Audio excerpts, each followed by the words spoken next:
All right, good afternoon, everybody. Welcome to the Women of Schuyler Mansion talk. I'm very glad to be here today. I think I had a coworker who came here earlier this year, and many people were very interested in coming, and because there was just a number of people who were here, a lot of people did have to wait or not actually go to that talk. So we said we will definitely come back for another time because this was very popular. My name is Sarah Lindecki. I've worked at Schuyler Mansion for 2 years now, so this is the first time I've given this talk here, but this is a very important talk. We give this talk as a tour oftentimes at Schuyler Mansion, so if you're kind of looking for something else to see the house alongside this, we do also give something similar, of course, through the rooms of the house that's kind of similar to this talk as well. Now, to get us kind of started talking about the kind of process of doing history is that for the most part, women's historians and other people who have been talking about the history of the past have not always been focused on women's stories. This is because a lot of times in focusing on history in many years in the past, most of the people who were actually doing the work of history were men, and so they were not necessarily as concerned about those stories of women, and so oftentimes those letters or other documents written by women or created by women, including also all the material culture that women create, those items didn't really come into the importance of many historians. And so now today, with a larger different kind of class of people who are actually doing the work of history, these kind of programs where we have more focus on women's stories, we can actually do a lot more with them.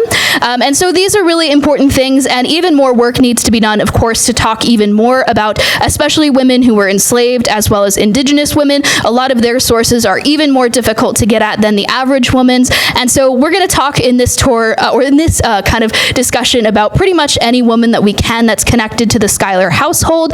And so really we're going to start with a little bit on, things that also are important, is that a lot of scholarly books have been published within the past decades, providing more information on women.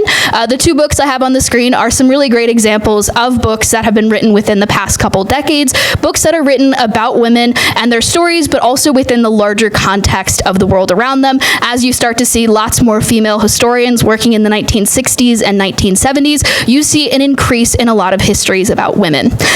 But to kind of get a little bit of a groundwork for this talk as a whole, New York in the 18th century looks quite a bit different than today, quite obviously, but one really big detail about New York that was different, especially for women, is that women are in Dutch provinces able to experience a lot more kind of power and position within society as compared with English colonial settings. And we can see this in the fact that in the earlier parts when New York was a Dutch colony, for the most part, women could own businesses and own property. They are not necessarily worried about the actual process of trying to be involved in politics or the world. That's just something that's normal for these women. And so for the most part, there are women in every sector of society during the time period when New York was New Amsterdam and New Netherland. Those are the things that are very important. New York does become a colonial possession of the English in 1664, with some changes, of course, in the 1670s, where the Dutch do take back New Netherland for a short period of time, and then it gets taken back over by the English. But once it's fully a English province and an English colony as a whole, this New York that's emerging after the Dutch period is a New York that's nothing like the average English colony, where most women were still under coverture. They're not necessarily able to own properties or have businesses unless they are feminine, or they are femme souls, which are women who are single, unmarried, usually not a woman who's either been married or has been widowed. And so the most part, most women in this English New York don't necessarily have that much changes to their situation as compared to those women who are growing up and living already in an English-centered world in New England or in the South. The map we have on the screen is a map of the province of New York. It's a little bit blurry, mostly because it's such an old map, but that map gives you kind of an idea as to what is the region that we're talking about with this time period. But also with this kind of unique kind of precedence here, a lot of women in New York are owning businesses, and that's especially true with women in Albany. When we talk about women within the Schuyler family, we talk about women like Philip Schuyler's mother, Cornelia Van Cortlandt, who owned businesses throughout her lifetime, but other women like many Van Rensselaer women, Van Cortlandt women, these are women who are great heiresses to large properties. They take on these properties after their parents or family members die, and they have these properties held in their own possession by their own right and are not able to have that land taken away from them unless they were to die themselves. Now, kind of to get a little bit about Philip Schuyler and how his wealth is around, because this is important for the story of how his family has wealth. Philip Schuyler gained his wealth mostly through large-scale land ownership. These lands were things that he mostly inherited either from his father or his aunts, uncles, all these other people who have main large properties. He inherits a lot. That's how he gets his wealth to start with. But throughout his lifetime, the 20,000 acres of land he owns up north of here in what is now Saratoga, but Saratoga County, he owns that land, and he basically makes even more wealth off of it by moving more tenant farmers onto that land, as well as bringing flax and lumber mills to the area. And these things are making him a lot of money to bring his family into an even wealthier status than what he had previously. His mother, Cornelia Van Cortlandt, had owned a house at the corner of State and South Pearl Street. The home no longer exists, but it was a kind of regular home, a Dutch-style home that was only about 2 rooms, and it was not very big at all. He grew up in that house and lived in that house for the first 10 years of his marriage. But for the most part, Philip Schuyler, by the time he's building Schuyler Mansion, he is a very wealthy man because of what he gets from these inheritances that he gets. He's just like many others. He's inheriting wealth and then making it even more so throughout the 18th century. But also the tenant farmers who are working within the Schuylers' home, and well as the other people who own tenants at this time period. The tenant system is a huge land contract. The tenants most likely would have been men, at least the men who are starting these tenant contracts. But in a lot of cases, the tenant contracts did include widows and wives as well as daughters. And so most often when a tenant contract was being made onto the lands that the Schuylers owned, say in Saratoga or out in the western part of New York that he owns later on in his life, these are people who are basically making a promise to work on that land for generations, and that is putting wealth back into the Schuylers' hands. Oftentimes, they're people who are going to be taking this land, kind of making sure that it is growing into something more useful and beneficial, but also these people are going to be laboring difficultly. Especially we can talk about the women's labor with the actual tenant women. For one example, Hannah Pettit is a woman who seems to have worked on the Saratoga property up north of here. She seems to have done working the land as well as sewing and as well cooking. She's often doing a lot of the work that would be alongside other men of her era as well as in her region. And so it seems like Hannah, as well as many other women who were working at these tenant positions, are women who are doing just as much hard manual labor as the men they're connected to, their sons, and they're kind of also in the line to inherit. And we can see this is kind of a holdover from the Dutch system. Women who are tenant farmers, they are put on these leases because their autonomy is actually accepted under the tenant system. Now to talk a little bit more about Philip Schuyler's household, or at least his mother, who is of course an important part of the household, because Cornelia Van Cortlandt, she becomes a widow when her children, most of them are all under the age of 20. And this is a huge problem for her because she had 5 children who are all under the age of 20. She is now in charge of all of their kind of education as well as all the public and private business that her family had before her husband Johannes dies. Philip Schuyler loses his dad at 8 years old, and basically from that point he is a second son, but one of his older brothers does die, and so Philip Schuyler then ends up inheriting most from his mother as well as his father because of the fact that his older brother died. But Cornelia is the one who's administering all of the things that are in Philip Schuyler's father's will. She's basically splitting up and divvying up the properties, managing them, and taking care of everything that needs to happen, as well as running her own businesses here in Albany. She's incredibly prominent and has good connections to most people in the city, but also she has a huge property of land down south of here in what was Van Cortlandt Manor, which is just north of New York City. She is a massive heiress, and she's going to split that land between her children when she dies in 1762. But before that point, she is a huge matriarch in the household, providing a lot of care, but also a lot of structure to her children and the extended family.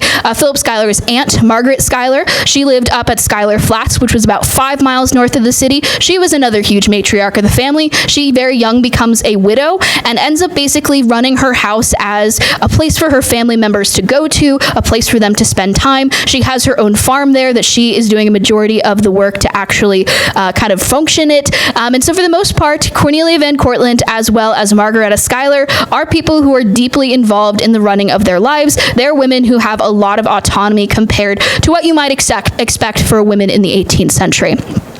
But to talk especially about Philip Schuyler's wife, Catharine Van Rensselaer Schuyler, she was born in 1734, and she is only a year younger than Philip Schuyler, but she is from a family that is even more prominent than his family is. Catharine was born into the Van Rensselaer family. Her Van Rensselaer family were some of the wealthiest people in the area. They owned about 1/3 of New York's total land during most of the colonial period. This is an incredibly wealthy family. There is no way she could even marry up unless she marries within her own family, but her choice is Philip Schuyler anyways, because the two of them seem to have been very attached to each other. But her family is the Van Rensselaer family of Craylow, which is across the river in modern-day Rensselaer. So Craylow was the smaller part of the Van Rensselaer holdings. Her father had a measly 300,000 acres of land, whereas her cousin had nearly 1 million. So this is a family that is incredibly wealthy. But her family at Craylow was a very tight-knit family. Unfortunately, she does also lose her mother when she's about 13 years old, and this is a very common problem of the time period. Many people lose their family members at relatively young ages, and families just kind of have to deal with whatever consequences that is. Catharine is the only daughter of her household that survives to adulthood, so she is the one probably taking on a lot of that management of the household when she is a young girl in her teen years before she moves into her life as an adult with Philip Schuyler. Now, they were married on September 7th of 1755, and their marriage itself is quite the interesting story, mostly because right about at the same time, Philip Schuyler was meant to go away to fight in the Battle of Lake George. The Battle of Lake George was one of the deadliest battles in the entire French and Indian War, and so the fact that Philip Schuyler misses this battle is probably a very good thing, but it seems like he misses the battle mostly because Catharine was about 4 months pregnant at the time, and her father was a bit concerned that if Philip Schuyler went away to battle, that he would die, and that it would leave Catharine in a bad spot. And so the pair were very quickly married on September 7th of 1755, and then just a few months later, in February of 1756, the Schuylers have their first child, Angelica. Now, the Schuylers would have a total of 15 children during their marriage. Very unfortunately for the Schuylers, this means that they have quite a few pregnancies, actually only 12 though, out of 15. And that's because she has twins and triplets during her lifetime as well. This is an incredibly rare thing to find. There are a couple of twins that are somewhere else in Catharine's family, but the fact is that it is incredibly rare, and the fact that she has these twins and triplets and survives herself is a really shocking thing. We don't actually know very much about what the actual birth was like for these children, whether she suffered any health complications or anything else. This is a time period when she's having these children that not a lot of the actual information survives. We don't know how a lot of her pregnancies went. There's only one pregnancy towards the later end of her life where she's having children, where it's actually seemingly like she did have some health complications with her one of her last children, Cortland, who only survived about 11 months. This child seems to have been born in 1773, and then very shortly after, Philip Schuyler's letters from the time mention that he is, trying and get away, but it's not necessarily working for him. He can't leave at the time because Catharine's health was very precarious, as well as the child's, and so it seems like there's only very few instances where Catharine's health was actually in danger, despite the many, many pregnancies she has, but only 8 of their 15 children total survived to adulthood. All of the other 7 children die before their first birthdays. This is an incredible, massive family loss that the Schuylers have, but it's unfortunately not a rare loss at the time period. Most families would expect to lose a number of children as they had them. That is possibly part of the reason why many people would have had so many children, is because they just know that there could be a huge number of deaths. They of course love their children just as much as people do today, but they're considering that this child could not survive. It is one of the most common things that happens. If a child makes it past their 5th birthday, they're most likely to live to adulthood, but that 5th birthday is a really important milestone for most children. But to talk about Catharine a little bit more outside of her role as a mother and having children, it's really important to talk about Catharine as someone within Dutch heritage and a Dutch culture where education was actually very important for women at the time. And so Catharine is actually someone who probably had a pretty robust education. She probably went to the Dutch Reformed Church school for her early education, but also probably spent time going to private tutoring sessions with tutors at her home at Craylow or sometimes in New York City. She is extremely extremely well educated as far as we can tell. And the problem with Catharine, though, is that later in her life, or especially after her death, a lot of her letters disappear. And so we actually, for a long period of time, or rather historical scholarship on Catharine, did perceive that she may not have been literate. And this is because a lot of her letters didn't survive. It's very rare that we even find something in her own hand that she seems to have been writing. But looking into things and looking at the letters around Catharine, it seems very clear that obviously she was well educated, but probably like many other women of her era, a lot of her letters she wanted to be private, and so she actually has them destroyed at the end of her life. This is something that was incredibly common. We'll talk about this a little bit with her daughter Elizabeth, but this is a common thing that as people go into the 1800s, many families want to keep their women's lives private, and so the best way for them to do that is to remove their papers from the possibility of being seen by the public eye. And this is also something that Abigail Adams wants John Adams to do. He doesn't listen to her, but that's why we have Abigail Adams's papers. John Adams does not listen, and her papers survive today and give us a really clear picture of what she's doing during her time as First Lady, basically running the White House for John Adams in a lot of ways. But Catharine, because of the fact that her letters don't really survive, it's really hard for us to talk about what she is kind of really in charge of in the household. But what we can do is look at those kind of letters and documents all around Catharine to tell us what is she actually doing. And during the Revolutionary War in particular, Catharine was very involved. There are several instances where she seems to have been involved in knowledge of what's going on in the Revolution. In one instance, Philip Schuyler is about to travel up north, and she says basically, I've heard that this house, McNish's house, is not being occupied anymore because he was a loyalist, so he ran away. Philip Schuyler, you need to go take that house to stay in because it's a nice house. So she's obviously very aware of what's going on during the Revolution, but also she's interested in making sure that, of course, her husband is in proper situation. She is hoping that he stays in a nice place.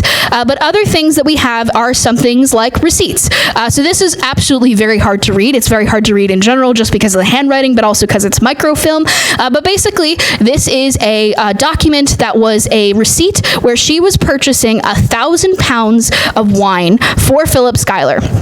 This is 1,000 pounds in their money, in like British currency. She's purchasing 1,000 pounds of wine from Dan Hale, who is running their Saratoga store up in Saratoga. And she's basically buying it for Philip Schuyler because he's traveling during the war and she wants to make sure he has wine to drink. And so basically we can see in many instances, especially during the Revolutionary War, that she's purchasing goods on kind of her behalf for Philip Schuyler. And these are a lot of things where she's moving a lot of money around, trying to purchase different goods, as well as in one instance, the Schuylers in 1776 purchased an enslaved man named Prince. And the reason why the Schuylers seems to have purchased this man is because he wrote a letter first to Catharine, and Catharine doesn't respond herself to this letter, but within a few weeks of this letter being passed to Catharine, the Prince was purchased by the Schuylers. And so we can see, obviously, she's somewhere in the middle of that activity, making a financial decision for their household, and choosing to basically get that person purchased by the Schuylers. But Catharine also was a very prominent person, and we can kind of see this in how other people also talk about her. So in 1782, a man named the Marquis de Chastellux visits basically all of northern New York, as well as quite a few other places in New England, as well as in Canada. And when he's visiting, he writes his little memoir. Now, I will give the caveat that Philip Schuyler later read this memoir and said the Marquis de Chastellux basically lied about every single thing he said. But I'm going to say that maybe in this instance, he may not have been lying.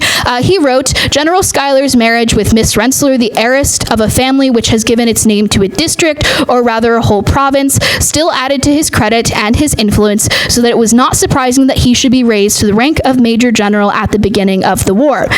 Now, this quote is funny for a number of reasons, but it's mostly funny because it's an obvious reference to the fact that the Marquis de Chastellux believes that the reason why Philip Schuyler gets his position during the Revolutionary War is because his wife is so prominent. And so this is seemingly like one of those instances where we can get a really clear picture of Catharine's prominence within her world. People look to her and look to her family name as something very important to pay attention to. Now, also what we have to talk about in kind of conjunction with Catharine is the labor of actually raising children. She has these 8 children who survived to adulthood, but of course, Catharine, as a wealthy woman, is probably not doing a majority of that maternal labor. For the most part, most enslaved women would have been the people who are doing this work of actually every day caring for those children, their physical needs, and most often, of course, many mothers would still want to be very kind and, of course, have very close relationships with their children, but a lot of the actual physical process of raising those children would happen by enslaved women. In the Schuyler household, we're not exactly sure who might have been doing this work, mostly because the Schuylers as a whole are pretty vague about especially what enslaved women are doing at their home. And so it's a very rare time that we actually see the name of an enslaved woman attached to a skill or a thing that she is doing. There's several instances, though, that we think could be kind of pointing to which enslaved women were doing this work. A woman named Jenny seems to have traveled with Catharine up to Saratoga in one of the times she travels there during the Revolutionary War, and it seems like Jenny travels there possibly as an assistant to Catharine, not only in what she's doing up there, but because Catharine has her 2-year-old daughter Cornelia with her, and so she's worried that she needs someone else to help provide care for that child. And some of the other accounts we have are from kind of other instances where we see a likelihood that an enslaved woman is traveling with children. Now, we'll talk about this not too much, but a lot of times wealthy families would often have their children have a child who is also enslaved be basically a companion. And so we don't know exactly if this is happening within the Schuylers household, but one of the most possible examples that does tell us that is when there is a charge for a kind of trip back to New York City, where the charge is to the back cabin for Miss C, Schuyler, and Katie Betty, or Katie's Betty. It's not quite clear from the actual scan which one it is. But this suggests that Miss C is one of the Schuylers' youngest daughters, Katie, and that it's Katie Betty or Katie's Betty. It's not entirely clear what is being kind of said here, whether this woman's name is Katie Betty, or if her name is Betty, and she's being referred to as Katie's possession. But in many instances, it was very common that young girls in the 18th century would have some person who was an enslaved woman who was there to provide them care a lot of the times while they are, working or doing their schooling. But to get on to some of the more Schuyler women, the ones that we probably have heard quite a bit about, the first of the Schuylers' daughters is their daughter Angelica Schuyler Church. She was born in 1756, and she's the oldest of the Schuyler's children. And really, one of the things that very clearly shows up with Angelica is that she is someone who is known for her intelligence and her adept use of social connections throughout the entirety of her life. She is somewhat of a kind of social person who, in all instances of life, she doesn't necessarily shy away from any opportunity to be in the public eye. Very interestingly, she does elope in 1777 with a very unpopular Englishman. This is a man named John Barker Church, or as she knew him, or as the family knew him, John Carter. He was a man who had originally been from England, and in England he was under a lot of debt, and so he decides to come to the colonies during the first years of the Revolutionary War, and he basically decides that he's going to try and make his fortune and then go back to England. And while he's working for the Continental Army during the first years of the Revolutionary War, he gets a job as the commissioner, the auditor of the finances of the Northern Department. This is her father's branch of the military. And so basically he comes here to Albany and basically says, "Philip Schuyler, can I see your books?" And this is not a great look for a future son-in-law. Schuyler at several times does mention that he does not want his daughter marrying this man, but of course she does anyways. And so they married him. She married him, and after her marriage took place, her family was very upset with her, especially her mother, because in Dutch households it was very common that women were the one you asked for permission to get married. And so Angelica, when she elopes, her mother is very upset and exiles her to her grandpa's house across the river for a week before the family can kind of calm things down and actually make up with each other. But another thing about Angelica that we've already kind of started to talk about is that Angelica was incredibly interested in politics. We see her interest in politics, especially during the Revolutionary War, when she actually started passing her father military intelligence in her letters. In one particular letter on July 4th of 1776, she's basically telling her dad, "Hey, I just heard about a plot in New York City against George Washington.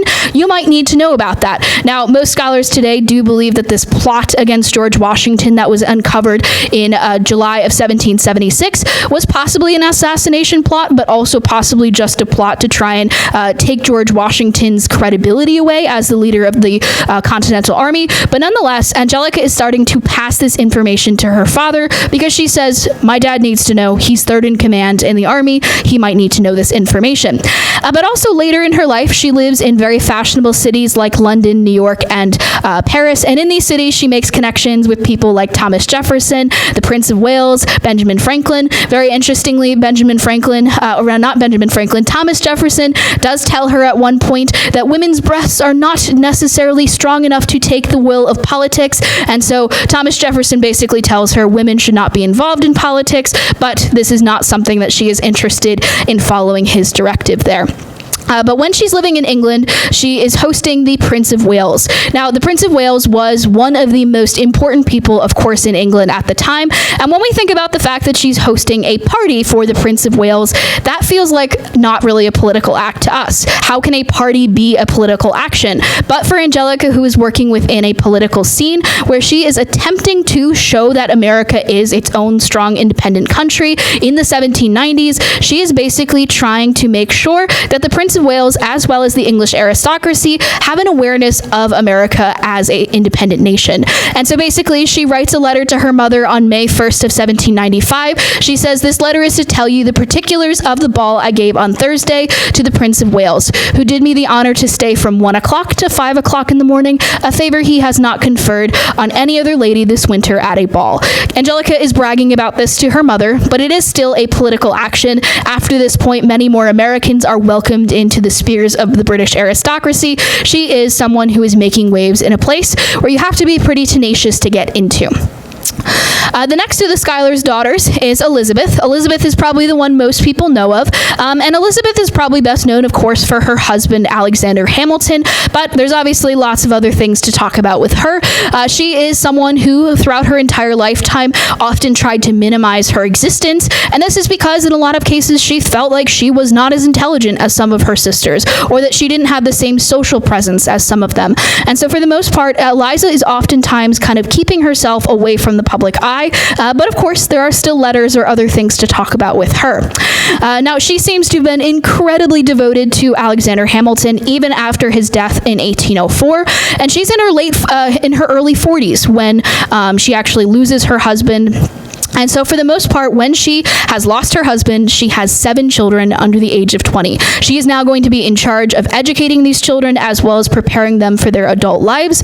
And for the most part, this is not something that is going to be easy. She, one, doesn't have a lot of money, and she also is kind of constantly in fear of having her home as well as her family kind of torn apart by the many changing tides of the early 1800s. And so she is in a bad financial situation, making choices with what she can, and she actually almost is about to lose her home, the Grange. They had been building that home when Alexander Hamilton dies in 1804, and by the time that home was finished and after his death, they were in so much debt that her friends had to purchase the house that was in foreclosure and put a trust together to actually get money so that she could continue living in that house for the period after Hamilton's death.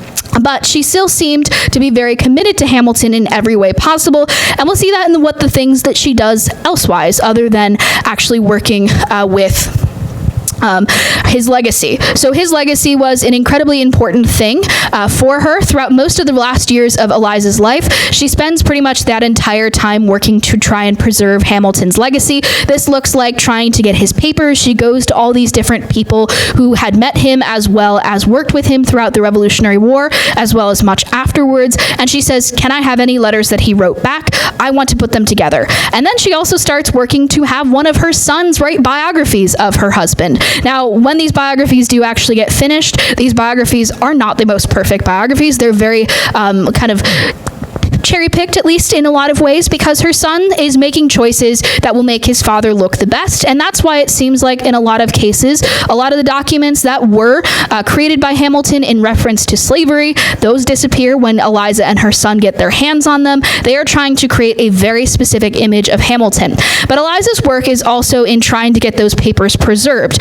So later in her life, when she's one of the only 2 Schuyler siblings left alive, she writes a letter to her sister Katie. She says, "I am again endeavoring to get the papers of your brother before the Congress, either to purchase or aid in having them printed. My success is doubtful, but I am doing it that the world may learn what he has done." And so basically, she's trying to, again, promote his legacy and have him be a part of the world, even if her work is not necessarily the thing that is seen, which is, of course, today why we know all about Hamilton is because of the work that she does during the later years of her life, trying to present his papers and get them saved. His papers now are saved in the Library of Congress, and so these papers are protected forever and oftentimes digitized online, and so they're very easy for us to access the story of Hamilton because of the work she does. She's not a perfect creator of her husband's legacy, but she is someone who is trying to work to save that legacy in any way she can. Now, the next Schuyler daughter is their daughter Margaret, who's often called Peggy. Now, a lot can be said about Peggy, but unfortunately, not as much as many of her other sisters. And this is probably because Peggy is kind of the Aunt Peggy. She is that in the musical as well as in most other sources. And that's the unfortunate thing, is that most of her letters don't survive. And this is for a couple different reasons, but most likely her letters don't survive because a lot of the time, right after people's deaths, a lot of times when families were remade, her husband Stephen remarries within a year after her death. A lot of times that's a time when family papers go missing, and it seems like because her husband remarries very shortly after her death, it seems like in the shuffle of a new family, her papers go missing. But similar to her mother, Peggy basically kind of lives within the space of what other people say about her. She was viciously intelligent as well as witty, smart, vivacious, sometimes being even called Wild Peggy. She is someone who is obviously quite fun to be around in her younger years when she was more healthy and more able to do things. But for most of the rest of her adult life, she experienced debilitating illnesses which kept her mostly at home. And so she's not able to travel a lot. Even when her husband was the lieutenant governor of New York in the 1790s, he basically brings her to New York City, and she is almost always stuck at home, as far as it seems, until her early death in 1801. But of course, we have lots of these different times where people are talking about Peggy as a very smart person.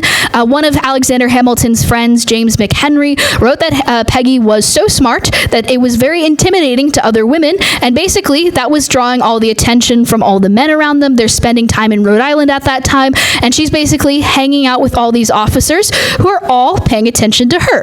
And all the other ladies around are very jealous because she's so smart, very funny, and of course is a Schuyler, and that's a very important thing as well. Her family name brings her quite a few distances, but basically this man says Peggy is too smart. All the other women are scared to hang around her, and basically at the end of the letter he says Peggy should basically tone down her intelligence in the presence of all these other people, because that will bring her into her proper station, which essentially means people will respect her, but so will women as well. And so her intelligence was, of course, something very much remarked upon during her lifetime, and is something that really we can point to, especially with other things people have said about her.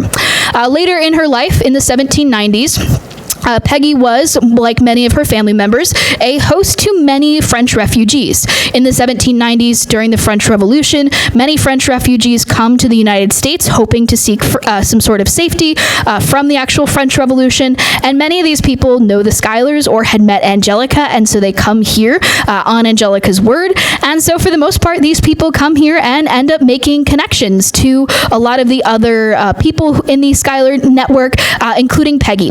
Now, this one specific French refugee, Madame de la Tour du Pin, she met Peggy when she lived in Albany for a short period of time, and in Madame de la Tour's memoirs that she wrote in the early 1830s, long after Peggy had already died, as well as most of the other people she wrote about in this memoir is pretty brutal. Most other people, Madame de la Tour, if she didn't like them, she writes about it in her memoir because she says, they're all dead. I don't have to worry about them coming back and taking any issue with what I say. And so Madame de la Tour most often says some pretty negative things about the people she met. But for Peggy, she says incredibly high things about her. She says, Mrs. Van Rensselaer was endowed with a superior mind and with an extraordinary clearness of judgment. By reading the papers, she had kept informed as to the state of the parties in France, the mistakes which brought on the revolution, and the vices of the higher classes of society, and the medium folly of the medium classes.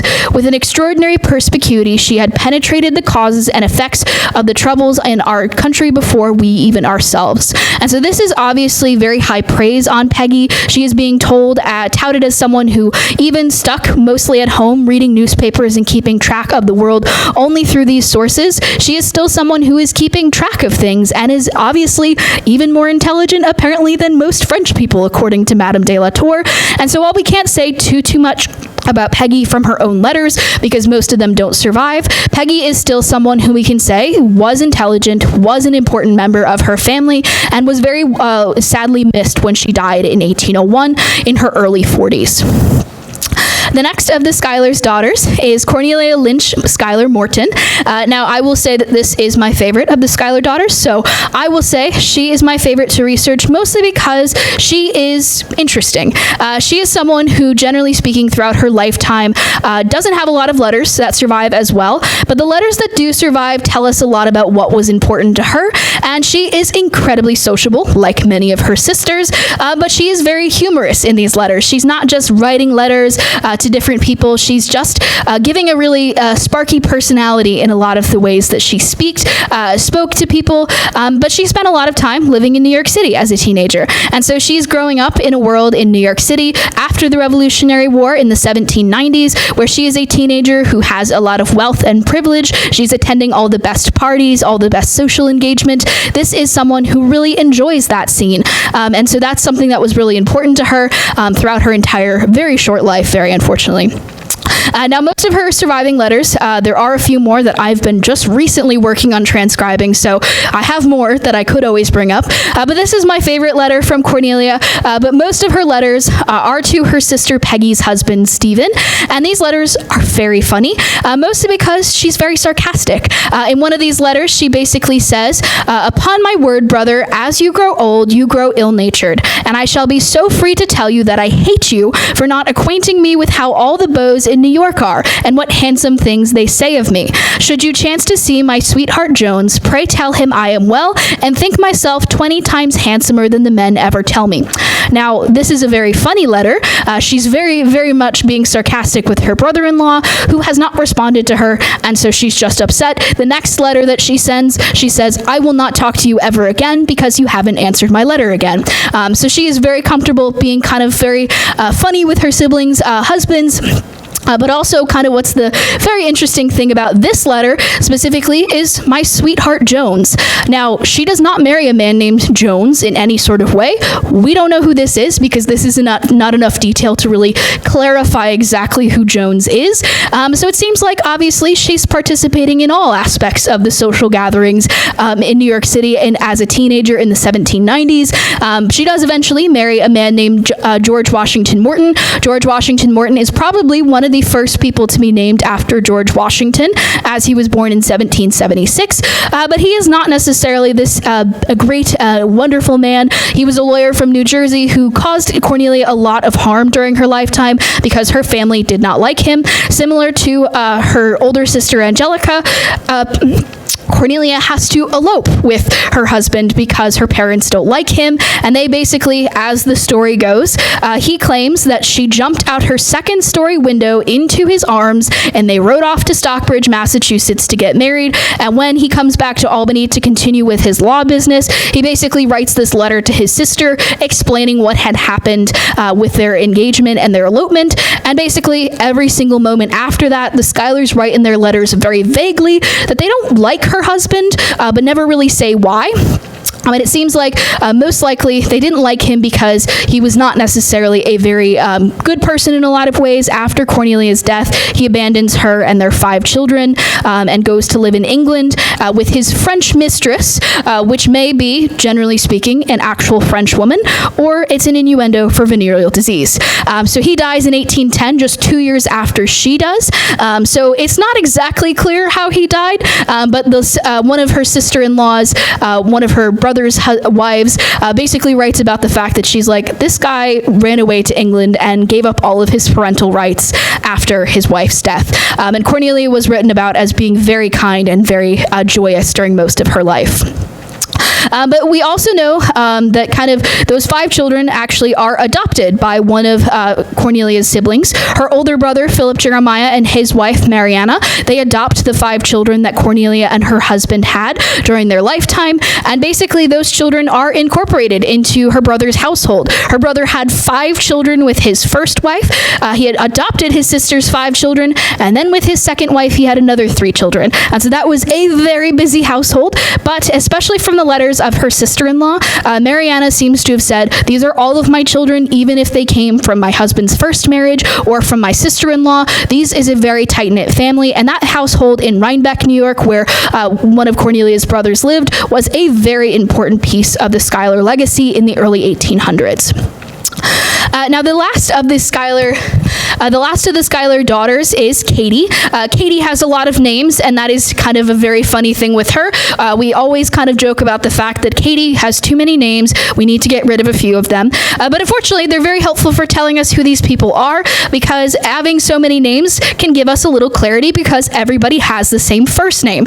So basically, Katie was the last of the Schuylers children, born in 1781. She is the child born right at the end of the Revolutionary War, and Katie is basically growing up an entire generation after her oldest siblings. She shares a birthday with her oldest sister, Angelica, but 25 years later. And so she is growing up in a completely different world. The Revolutionary War is over by the time she's 3 years old. She is a child living in a completely different setting compared to her older siblings. But what's really interesting about Katie is the difference in at least her personality, as far as we can see from most letters. All of her older sisters, excluding kind of Eliza, seem to have been very much social butterflies. They're people who enjoyed being in a social setting pretty much more than anything else. And so Katie is not someone who seems to have liked that throughout most of her life. She seems to have been very kind of studious, but also very interested in music. We have several instances where as a teenager, she actually got lessons in geography because she was interested in the subject. Kind of random thing for her to be interested in, but her father paid for lessons because she seems to have been interested. But also, the painting that's on the screen there is a painting of her when she was about 13 years old, and she's painted at her piano. And also, most of the receipts that we have for her education do have quite a few nods to her getting piano lessons. So it's probably a very common thing that she would have been playing piano or pianoforte, and that would have been something very important to her throughout her lifetime. But also, what's the very unfortunate thing about Katie is that while she is the last of her siblings to be alive in 1857, she is also widowed twice. She loses her first husband in 1815 after only about 10 years of marriage, and she and her first husband had been married only for about 10 or 15, just less than 15 years at that point. And her husband was a man named Samuel Bayard Malcolm. Now, Samuel Bayard is a very interesting character in his own, mostly because he worked for John Adams as a secretary when he was president, and basically all of his letters back to his mother are bragging about the fact that he works for John Adams, which is a very rare thing, because if you know anything about the early periods of the American history, most people did not like John Adams as a president. And so the fact is that this guy is like, John Adams, I work for him. It's so amazing. Mom, can't you see how cool this is? That's kind of funny, just because that's not the usual take for most people. But she had married him in 1803, very shortly after her mother's death. Now, at the time of her wedding, all the kind of details of their actual wedding taking place are a bit fuzzy, because she probably eloped with him, just like 2 of her older sisters, as well as her brother, Philip Jeremiah, who elopes with his first wife. Half of the Schuylers' children elope with their spouses, and so this is a pretty common occurrence. But by the time Katie has eloped with her husband, things are very kind of unsettled in their household. Her mother has just died. Her father is very upset, living on his own for the first time in his life. And Katie is living in New York City, kind of sneaking away from her father. And so it seems like Katie, at that point when she's getting married to him, is kind of following in what many youngest children do, is disobeying, but of course being welcomed right back into their parents' arms, because Philip Schuyler, during the last year or so of his life, he uses Katie pretty much as a nurse for a lot of his medical care. She seems to have been giving him the laudanum that he was using as a medical care, but also staying at the home in Albany for a majority of the later parts of 1803 into 1804 when Philip Schuyler died. And so she seems to have done a huge part of that care towards the end of his life. But when Samuel Malcolm dies in 1815, after just a few years of marriage, they had lost quite a few children also during this time period. The portrait we have on the screen is a portrait of Katie from about 1810. And she is painted with her daughter, Catharine, who seems to have died either very shortly before or after this painting was done. Katie will have only 2 of her children survive to adulthood. She seems to have had at least 5 children total, if not more. And so Katie loses a lot of her children. Most of her siblings were lucky enough to have most of their children survive. But Katie has most of her children die at very young ages. And so it's a very sad thing for her. She mentions it quite often in her letters, but the children she does have are very, very important to her. And later in 1822, she marries her first cousin, James Cochrane.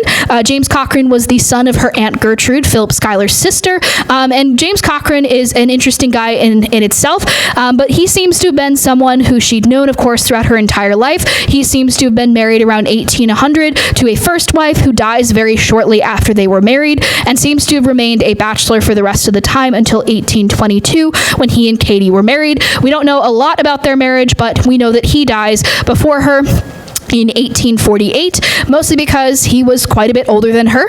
He was about 10 years older than her, so he dies a few years before she does, and she's left, again, another widow.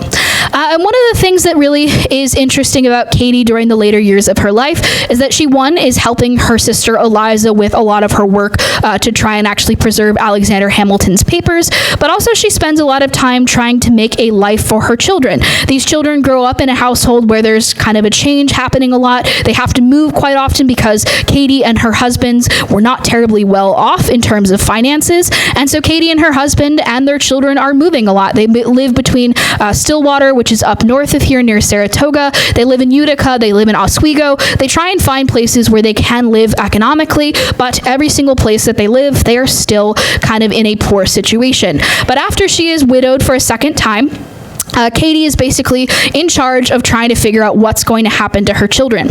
Now, throughout the early parts of the 1800s, there were different laws passed by the federal government that made it possible for people to try and gain money back from the Revolutionary War, either as debts that had not been paid, pensions, all those sorts of things. And by the later parts of the 1840s, Katie is realizing she might need that money. Her father had never sought it because he died in 1804, long before these laws were passed. Her older sister Eliza had sought these different things for her children because of her own financial situation. And so Katie says, well, this is another option for me to leave something behind for my children. And this is really important for her also because one of her children, Alexander, seems to have had mental illnesses that kept him unable to actually live on his own and independently. And he was reliant on his brother William for his care as well as just generally taking care of him for most of his life. And so Katie says, I can't leave my children here with nothing. I can't leave my older son in charge of his younger brother with no money. And so she petitioned the federal government to attempt to get this money. And she is successful, even if she has to kind of work a way around these new legislations. She basically has to say, my dad did not get paid back for his house that was burned down during the battles of Saratoga, and this is why I'm asking for this money now. This is, almost 75 years since the Revolutionary War, and since her father's home had been burned down, but she is trying to use this as her way to get this money back for her children. She does get about $10,000, which she splits between her two sons, and she basically adds as a codicil to her will this information that she has got this money and that she's going to split it between her children. After she passes, she died in 1857, the last of her Schuyler siblings to be alive at the time. And then kind of as a last bit of what we'll talk about today is talking a little bit more about the people who were enslaved at Schuyler Mansion, especially the enslaved women. Now, at the top, I did say that we don't know terribly much about enslaved women as a whole, but Schuyler Mansion has been able to do an incredible amount of research on enslaved women at the house, in some ways because the Schuylers are most often vague about the labors of enslaved women. We still don't know a lot, but we do know enough at least to talk about two different women and their stories, at least in a little bit of detail. During the 40 years that the Schuylers lived at their home in Albany, they enslaved at least 60 people, which amounted to about 7 to 20 people enslaved on their property at any given time. Most enslaved people were living either in the attic or basement of the house, and as you can see on the images there, that attic image is down underneath the text. That is what the attic seems to have looked like probably sometime in the 1970s. That attic is now kind of just not part of our tour, of course, but it is something that's important to talk about, the fact that most of these people are living within this attic space. They're not necessarily separated or segregated from the household. They're living either in the attic or basement, depending on the season. Probably during the summer, you would not want to be in the attic because it would be very hot, but the basement would have been pretty cold because it's a stone basement with basically dirt floors, so it would have been slightly more comfortable to be down in the basement as compared to the attic. But these enslaved women are living in these spaces alongside other people who are enslaved by the household, but also for the most part, enslaved women are not traveling off the property. If you are purchased by the Schuylers, you are probably not going to be traveling elsewhere. Many men who were carriage drivers or who worked directly in the fields or sometimes did lumber work up at Saratoga, they might be traveling, but enslaved women, generally speaking, once they were purchased somewhere, didn't leave the property very often, except maybe to go to church, which many of the enslaved people at Schuyler Mansion actually went to the Dutch Reformed Church, which was in the middle of Albany, alongside the Schuyler's and many other people in their community.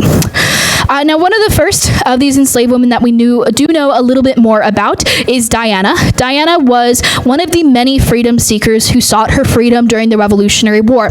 Now, during the Revolution, first in 1774, the British put out the Delmar Proclamation, which offered freedom to any enslaved man who could make it to the British lines in Virginia.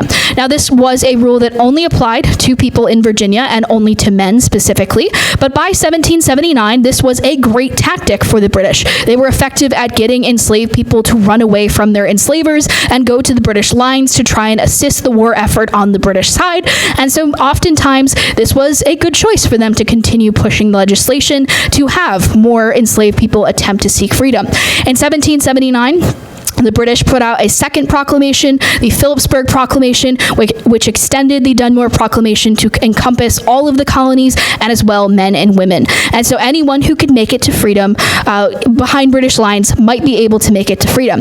Now, Diana is someone who we think probably tried to do that. And that's mostly because there is one letter mentioning that she was recaptured. Now, a woman being recaptured does suggest that she's had escaped somewhere. And this is actually the only letter that we know anything about Diana. And so I'll read it on the next slide. We know she was unsuccessful, but we can at least try and talk about what we can get out of this letter, even if it's not very much information. So on February 3rd, Philip Schuyler's secretary wrote, "Diana was last night brought to town. From every circumstance attending her apprehension, it is probable that she had been harbored for a considerable time by a Scotchman, who lives in the neighborhood of Mr. Armory's farm. I have directed her to be committed to jail to prevent another elopement, and shall keep her there until I receive your directions respecting her." Now, there's a lot of information in this letter that we can kind of extrapolate out.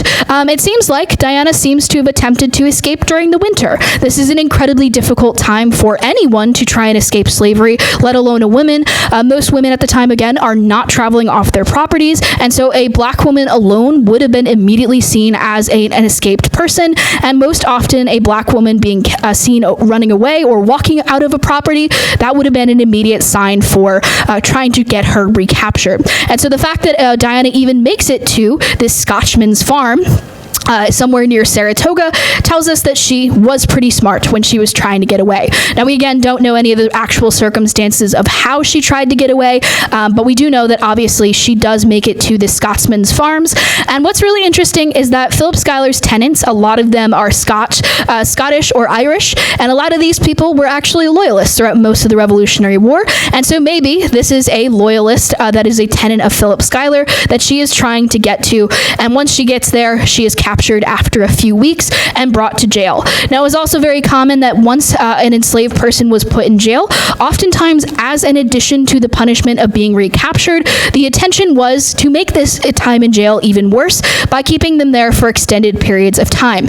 When John Adams and his family are traveling in Europe, basically one of their enslaved women tries to run away, and they basically say, keep her in jail for a little bit of time, that'll teach her a lesson. And so this was a very common kind of response to people who were enslaved trying to get their freedom. They are going to be put in prison and kept there as part of their punishment. Now, another enslaved woman we know a little bit more about is a woman named Silva. Her name is sometimes spelled differently, but this is kind of the main way it's spelled. She was purchased on July 21st, 1797. This is towards the end of the 18th century, and she was purchased alongside her children. Now, this is a very incredibly rare thing to see in the 18th century, is a woman having her family be kept with her, even as she is being moved into a new household. And while we don't know exactly what Silva and her children may have been doing in the household, we can at least give a good guess as to what it might have been. Oftentimes, when enslaved people were purchased together, it meant that there was a skill that was necessary or a kind of family unit that did generally need to be kept together. And we think that probably Silva might have worked as a cook. Having a cook in the house that was a very skilled cook might be something that might induce an enslaver to purchase an entire family at once, especially because Tally-Ho was a girl about 13 years old, so she was just about the age where many young women started to learn their mother's the trade or craft that they did. And so it's likely that by purchasing Silva and her daughter, that is a built-in cook for 20 years in the future. But also her son Tom was about 8 years old, and that is about the age that most young boys would start to work serving in the kitchen or in the dining room. And so this is like a good purchase for the Schuylers, at least from their opinion. They are purchasing this family because of the value that they will provide in terms of their labor. And while we don't know for sure, it is probable that Tally-Ho and her mother and Tom all were living in the kitchen, kind of above the attic space there, and that most likely they would have spent most of their time working in that kitchen preparing food. Now, we do kind of not really know what happens to Silva and her family, but in 1804, after Philip Schuyler's death, the choice is made to actually free and manumit 7 of the individuals who had been enslaved by Schuyler. Now, this is not a decision Schuyler is making. His will actually makes no mention of what is going to happen to people who he enslaves after his death. He makes no mention of it, and the executors of his will make the choice to go ahead and free 7 of the individuals who were enslaved by Philip Schuyler, probably out of convenience. And this is mostly because the Schuyler children live in other places like New York or Philadelphia. They don't live in Albany, so they don't want to bring these people into their home. But also at the time, they have other people that they continued to enslave in their own households. Most of the Schuyler's children did continue to enslave people up until the early 1800s. And so the Schuyler's children choice is not necessarily one that really shows an abolitionist stance. But Silva and her children, including a young boy named Hanover, who she seems to have had while she was at Schuyler Mansion. It's not clear who the father of this child is, but Hanover, Tally-Ho, Tom, and Silva are all freed in 1804. And basically, what we know about Silva's life is not really clear anything what happens to her after Philip Schuyler's death, but it seems like possibly Silva may have continued living in Albany, and that she may have purchased her own home, or rather built something on a lot somewhere in the first ward of the city. But also we have on the screen is a kind of a little address as it appeared in the Child of Albany's directory from the early 1830s. And this seems to be a directory saying that Silva's job may have been a fortune teller. So there's several entries throughout the early 1830s of a woman named Silva Zebra, or in one case Silva Bristow, who was a fortune teller in various parts of Albany. We can't tell exactly if this woman was Silva, who was enslaved by the Schuylers, but because of the age and other descriptions given, it's possible that this woman would have been Silva just under the name Zebra as her last name, or Bristow in one case. And so we can't say exactly what happens to Silva after she was no longer enslaved by the Schuylers.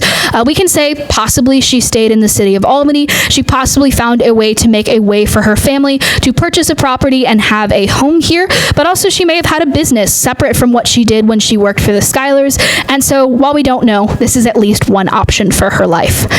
But this is kind of the conclusion, at least, of the actual presentation itself. Thank you guys so much for coming today. I'm very glad to have been able to come here to actually give a talk here at the library. And we can do questions in a minute if anybody wants to. But thank you so much again for coming today.